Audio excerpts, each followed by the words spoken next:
Mexico egg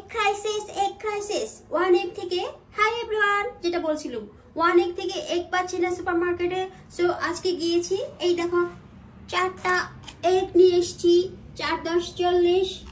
একটার মধ্যে 10 piece করে আছে আর নিয়ে এলাম এই দেখো টাটকা টাটকা পালং শাক জাস্ট খোল এই দেখো কেমন টাটকা দেখো ইয়া আর নিয়ে এসেছি জাস্ট এই দেখো ইটালিয়ান ট্রট ফিশ পেটটা ভর্তি এগ দেখো এই যে এটাই ছিল এগ বেরিয়ে যাচ্ছে fresh Trott fish Italian so এগুলি আমি বেছে নিচ্ছি কোনো ময়লা নেই জাস্ট একটু পানি দিয়ে ওয়াশ করব আর রসুন কাঁচামরিচ শুকনো লঙ্কা দিয়ে পেঁয়াজ দিয়ে জাস্ট স্টার ফ্রাই করে নেব সো আজকের মতো এখানেই বাই বাই